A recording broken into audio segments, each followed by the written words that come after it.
Comentario de la Epístola a los Romanos, por Juan Calvino, siguiendo en el capítulo 3, versículo 19. Empero sabemos que todo lo que la ley dice, a los que están en la ley lo dice, para que toda boca se tape, y que todo el mundo se sujete a Dios. Porque por las obras de la ley, ninguna carne se justificará delante de él, porque por la ley es el conocimiento del pecado. Verso 19. Empero sabemos que todo lo que la ley dice, a los que están en la ley lo dice.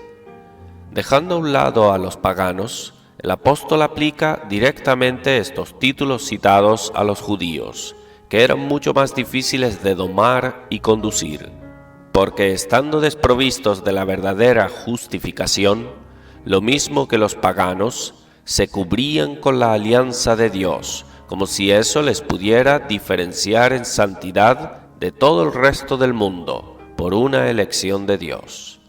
Para comenzar, presenta los subterfugios alegados por los judíos generalmente, pues todo cuanto encontraban en la ley, condenando a todo el género humano, acostumbraban a echarlo a los paganos, como si ellos fuesen una excepción entre los hombres, lo que en verdad hubieran sido al permanecer en su categoría. Así pues, para que no utilicen una imaginación falsa acerca de su excelencia personal y no arrojen solamente sobre los paganos las cosas que con ellos también se relacionaban, San Pablo les sale al paso mostrando por el fin y objeto de la Escritura que no solamente se encuentran mezclados y envueltos con todo el género humano, sino que, más aún, esta condenación va contra ellos particularmente y muy especialmente. ¿No nos damos cuenta con cuánta diligencia el apóstol refuta sus objeciones diciendo que a quienes la ley ha sido dada debiera servirles de guía, refiriéndose a los judíos? Si pues en la ley se menciona a otros, es accidental o accesoriamente, como se dice, y principalmente es a sus discípulos, a quienes ella se dirige. Dice que los judíos están bajo la ley, porque ella les ha sido destinada y dirigida, de donde se deduce que es a ellos a quienes pertenece en verdad. Bajo la palabra ley se comprenden también los libros proféticos y hasta todo el Antiguo Testamento, para que toda boca se tape, es decir, para impedir toda tergiversación y réplica y quitar toda excusa. Esa es una figura tomada de la forma empleada en el proceso judicial, porque después de haber hablado el acusador, si el acusado tiene algo que alegar en su defensa, pide ser escuchado para limpiarse de aquello que se le imputa. Pero si su conciencia le reproba, no dice nada, esperando sin abrir la boca su condena, demostrando al hacer así que se siente condenado.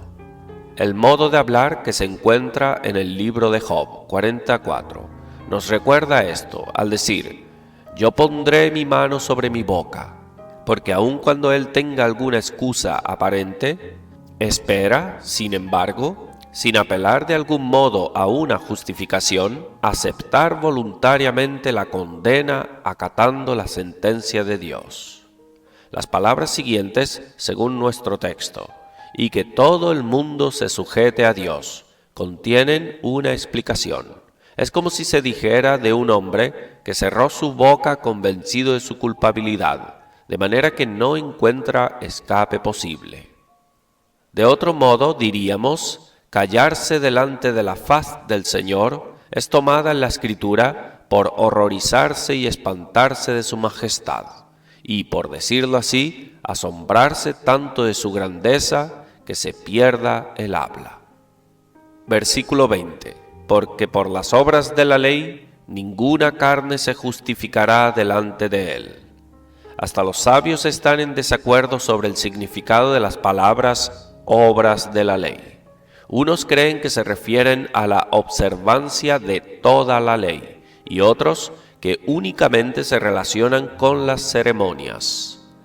Crisóstomo, Orígenes y San Jerónimo han preferido la segunda acepción, porque no se habla simplemente de las obras, sino de las obras de la ley, y, a su juicio, esta palabra encierra intencionalmente alguna especificación y restricción, para que no se entienda que se trata de todas las obras en general. La dificultad es fácil de resolver. En efecto, las obras no son jamás justas delante de Dios, hasta que por ellas procuramos rendirle servicio y obediencia. Entonces, para quitar más categóricamente a todas las obras la virtud de justificar, el apóstol menciona las que por encima de todo podían justificar, si es que en verdad hubiese algunas que pudiesen hacerlo, porque es la ley quien tiene las promesas, y sin estas nuestras obras serían estimadas como nada delante de Dios y no se tomarían en cuenta. Vemos, pues, por qué razón San Pablo ahora habla expresamente de las obras de la ley, es decir, porque en la ley se establece la recompensa de las obras. Hasta los doctores llamados escolásticos no han ignorado esto, aun cuando digan por lo general que las obras son meritorias no por sí mismas, sino por causa del pacto y promesa que Dios ha hecho. Y aunque abusen de eso, no teniendo en cuenta que las obras están siempre manchadas con algunas imperfecciones que les quitan todo mérito. Sin embargo, el principio queda invariable, que la remuneración de las obras depende de la promesa voluntaria que Dios ha dado en la ley. San Pablo, pues, ha hablado con sabiduría y prudencia al no referirse a las obras simplemente, proponiendo directa y expresamente la observancia de la ley, de la cual surgió principalmente el debate. Aquello que los sabios alegan para mantener su opinión, como los que he nombrado antes, carece de fuerza, mas porque aquí se ha mencionado la circuncisión, estiman que el apóstol ha presentado un ejemplo referente únicamente a las ceremonias. Pero ya hemos dicho por qué San Pablo habla de la circuncisión, porque no existen otras gentes más confiadas en sus obras que los hipócritas, pues sabemos que las tales no se glorían sino en la apariencia exterior, que utilizan como una máscara para disfrazarse. Además, según su opinión, era como una puerta para participar de la justificación por la ley, y por esta razón les parecía que tal cosa era una obra de gran mérito, o más bien como el fundamento de la justificación por las obras. En cuanto a lo que arguyen sobre la epístola a los Gálatas, cuando San Pablo, tratando el mismo asunto, arremete contra las ceremonias, esa única razón no basta para vencer en lo que pretenden. Es cierto que San Pablo combate contra quienes llenaban al pueblo de vana confianza en las ceremonias, mas para zanjar esta diferencia no se limita nunca a hablar de las ceremonias, ni trata especialmente de la estimación en que se las daba tener ni para lo que ellas pueden servir, sino que habla de toda la ley, como se ve por los pasajes de esta epístola referentes a este punto principal, origen de todo lo demás. Tal fue la cuestión debatida entre los discípulos de Jerusalén, Hechos 15:5.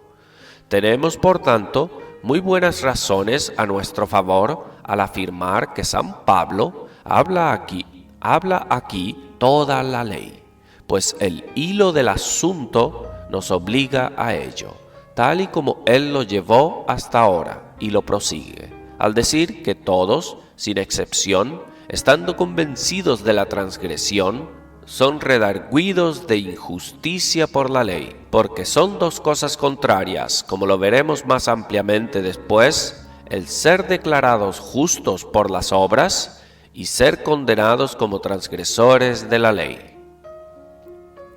La palabra carne no encierra aquí ningún sentido especial y significa simplemente hombres, por ser esta palabra bastante adecuada para expresar mejor el tema de un modo general, como cuando decimos todos los humanos, porque este modo de hablar es más significativo que decir todo hombre. Y los latinos usan también palabras con un sentido parecido. Porque por la ley es el conocimiento del pecado. Prueba el apóstol, por el contrario, que la ley no nos conduce jamás a la justificación, puesto que ella nos convence de pecado y condenación. Y es cierto que la vida y la muerte no proceden nunca de una misma fuente. En cuanto al argumento empleado por él, al probarnos por un efecto de la ley, que es todo lo contrario, es decir, que ella no puede concedernos la justificación, es menester notar que este argumento no puede tener lugar más que si nosotros damos por hecho que se trata de algo constantemente unido a la ley y es inseparable de ella. O sea que, al mostrar al hombre su pecado, le quita la esperanza de salvación.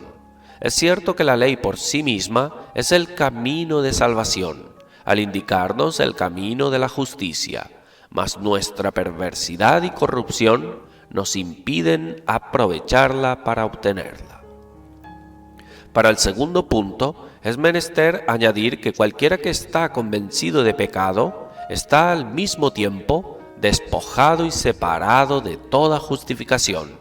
Pues imaginar como lo hacen los sofistas, una justificación a medias, de modo que las obras en parte justifican, es una necedad. Versículo 21. Mas ahora, sin la ley, la justicia de Dios se ha manifestado, testificada por la ley y por los profetas. Versículo 22. La justicia de Dios por la fe de Jesucristo, para todos los que creen en Él, porque no hay diferencia. Versículo 21. Mas ahora, sin la ley, la justicia de Dios se ha manifestado. Se duda por qué el apóstol llama a la justicia que obtenemos por la ley, justicia de Dios. ¿Será porque no existe otra que pueda subsistir delante de Dios, o bien porque el Señor nos la concede por su misericordia? Mas por ser las dos interpretaciones buenas, nos abstenemos de inclinarnos hacia una u otra. Dice que esta justicia comunicada al hombre por Dios, y que sólo ésta acepta y reconoce como justicia, y que sólo ésta acepta y reconoce como justicia, ha sido revelada sin la ley, es decir, sin ayuda alguna de la ley, entendiendo por ley las obras, porque no es preciso relacionarla con la enseñanza que Él da enseguida para testimonio de la justicia gratuita por la fe. En cuanto a lo que algunos hacen, restringiendo esta palabra ley a las ceremonias, demostraré inmediatamente que es una interpretación débil y sin substancia. Queda, pues, afirmado que este modo de hablar tiende a excluir el mérito de las obras. Por esto vemos también que el apóstol no hace una mezcla de las obras con la misericordia de Dios, sino que la establece sola, rechazando toda consideración o estimación de las obras. Sé que San Agustín expone esto de otro modo al interpretar la justicia de Dios por la gracia de la regeneración, al confesar que es gratuita, porque el Señor nos renueva por su Espíritu, sin que exista, por nuestra parte, virtud o mérito alguno.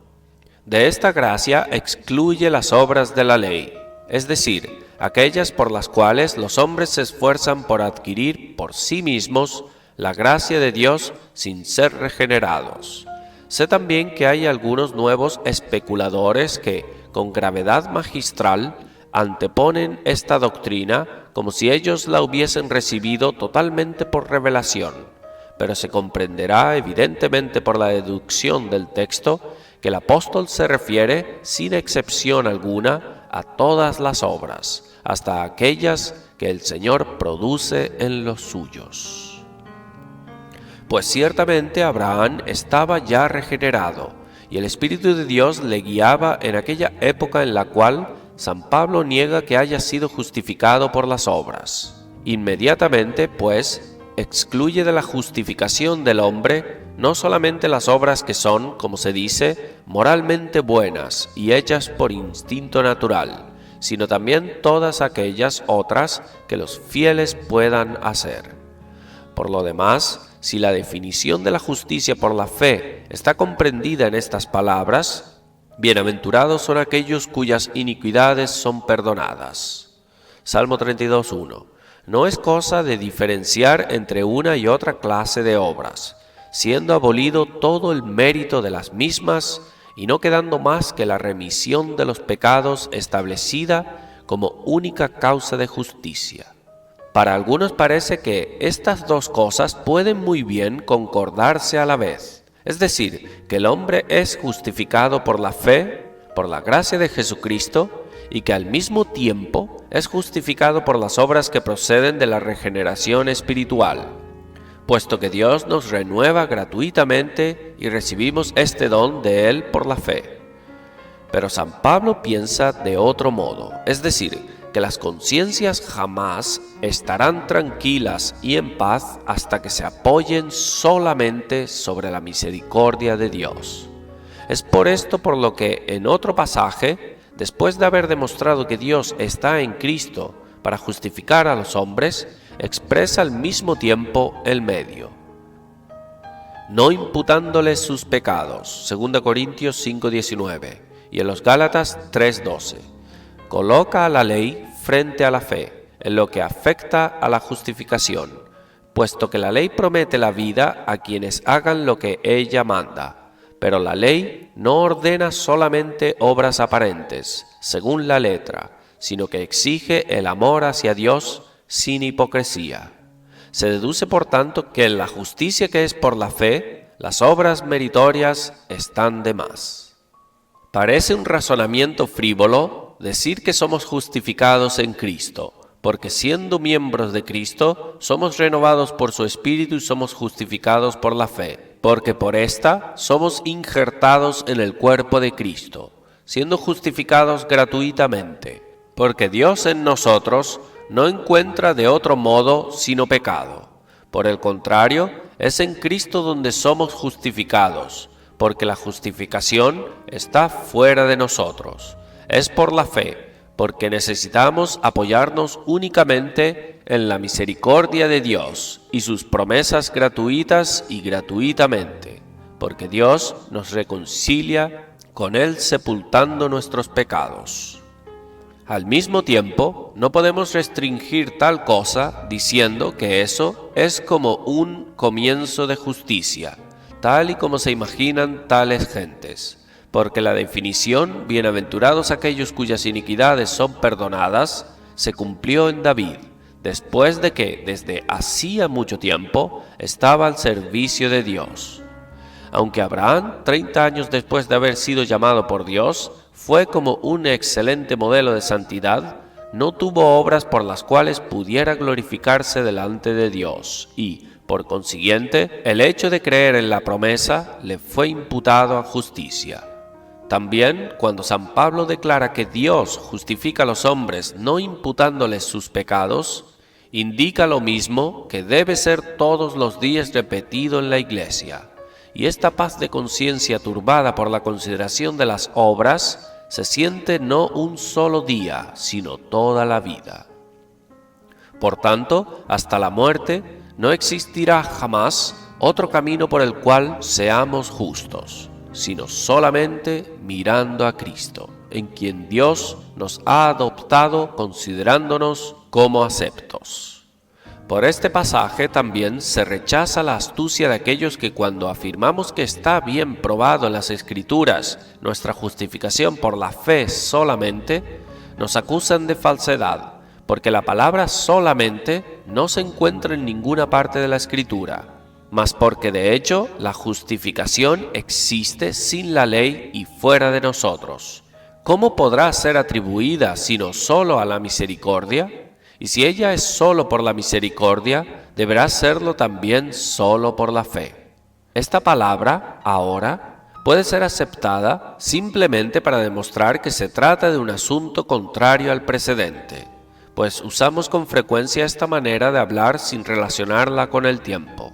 Pero si prefieren referirla al tiempo, lo que acepto con gusto para que no parezca que San Pablo la emplea como un subterfugio, no será preciso, sin embargo, entender que se refiere solo a la abrogación de las ceremonias, pues la intención del apóstol ha sido únicamente mostrar la excelencia de la gracia que Dios nos da, más aún que a los padres, al hacer una comparación entre ellos y nosotros. Su significado será, por tanto, que la justicia de la fe ha sido revelada por la predicación del Evangelio, después de que Cristo se manifestó en carne.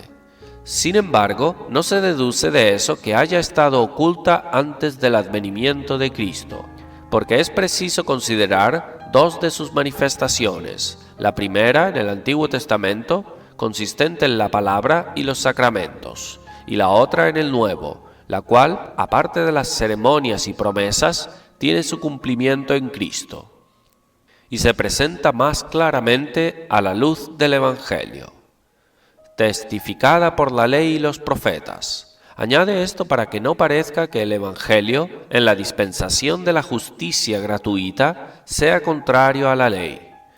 Pues como él ha negado que la justicia de la fe tenga alguna necesidad de la ayuda de la ley, así ahora dice expresamente que está confirmada y corroborada por el testimonio de ésta. Pues si la ley da testimonio de la justicia gratuita, entonces no ha sido dada con el objeto de enseñar a los hombres a adquirir la justicia por las obras. Aquellos, pues, que la apartan de este fin, queriéndola hacer servir para este otro medio, no hacen más que corromperla y pervertirla. Si queremos obtener la prueba de esta doctrina, debemos examinar ordenadamente y totalmente todo el contenido de la doctrina mosaica. En ella se hallará desde el principio al hombre excluido y arrojado del reino de Dios, sin otro camino para restablecerse y levantarse que las promesas evangélicas relacionadas con la bendita posteridad por la cual Moisés predice que la cabeza de la serpiente será quebrantada, Génesis 3:15, y cuya bendición está anunciada a todas las naciones, Génesis 22:18. Se encontrará por los mandamientos el testimonio y demostración de nuestra maldad. Por los sacrificios y oblaciones se conocerá que la satisfacción y purificación se hallan en Jesucristo solamente. Después de esto, llegando a los profetas, veremos que las promesas de la misericordia gratuita son evidentes y magníficas. Consúltese sobre este asunto con mayor amplitud nuestra institución. Versículo 22. La justicia de Dios por la fe de Jesucristo. El apóstol demuestra en pocas palabras cuál sea esta justificación que reside en Jesucristo y es adquirida por la fe. Por tanto, al mencionar directamente el nombre de Dios, parece decir que Él es el autor de esta justicia, y no solo quien la aprueba, como si dijese que procede de Él solamente, o que tiene su origen en el cielo, pero que es manifestada en Cristo. Por eso, al tratar este asunto, conviene seguir este orden.